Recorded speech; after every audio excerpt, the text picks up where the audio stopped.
গদিতে আগুন জ্বালো একসাথে শেখ হাসিনা আসবে ফিরে বাংলাদেশে বীরের দেশে আওয়ামী লীগবিহীন নির্বাচন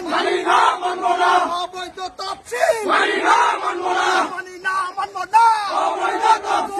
জয় বাংলা জয় বঙ্গবন্ধু শেখ হাসিনার জন্য বাংলাদেশ ধন্য শেখ হাসিনার জন্য জালো রে জালো আগুন জালো নিউজের গদিতে অপু ভাই ঘরে থাকার সময় নাই ডাক দিয়েছে নাসিম ভাই